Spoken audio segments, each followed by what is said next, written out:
राजराजेश्वर चक्रवर्ती सम्राट यशवंतराव होळकर यांचा राज्याभिषेक 6 जानेवारी 2026 ला पार पडतोय।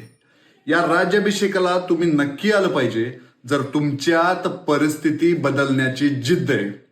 जर तुम्हाला वाटतं की संपूर्ण जग जरी माझ्या विरोधात उभं असेल तरी सुद्धा मी साम्राज्य निर्माण करेन, मांडीवरची वीतभर जखम, रक्ताने माखलेले हात, फाटका सदरा घेऊन पुण्यातून संपूर्ण कुटुंब कबिला कैद होत असल्याचं बघून, सर्वस्व हरल्याचं बघून जो माणूस परत येतो, राजराजेश्वर चक्रवर्ती सम्राट म्हणून स्वतःचा राज्याभिषेक करतो आणि शिंदेंना, पेशव्यांना सह इतर सगळ्या सरदारांना ताणून मारतो, तो इतिहास एकदा जाणून घ्या।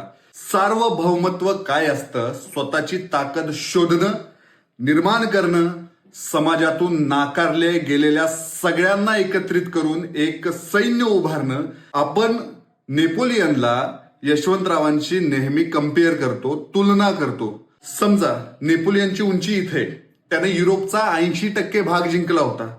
त्याच नेपोलियनला रणभूमीत हरवणारा कर्नल आर्थर वेस्लीची उंची इथे त्याच्यापेक्षा मोठी आहे, आणि याच वेस्ली जेव्हा भारतात येतो तेव्हा त्याला ताणून ताणून मारणारे यशवंतराव, याच वेस्लीला इंग्लंडमध्ये पळून जाण्यास भाग पाडणारे यशवंतरावांची उंची किती मोठी असेल।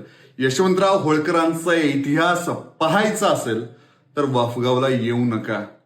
यशवंतरावांचा इतिहास, त्यांचा पराक्रम जगायचा असेल तर वाफगावला या।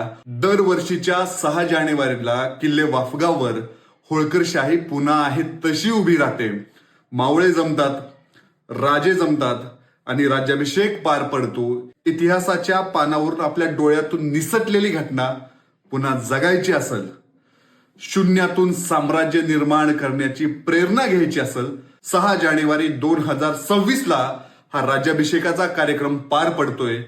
तुमची मोठ्या संख्येनं उपस्थिती तिथं महत्वाची आहे। आपलं एकत्रित येणं नव्या सांस्कृतिक आणि सामाजिक उलाढालीचं कारण नक्की बनेल याची मला पूर्ण खात्री आहे। पुन्हा एकदा आव्हान करतो की आपण सगळ्यांनी मोठ्या संख्येनं जाऊया।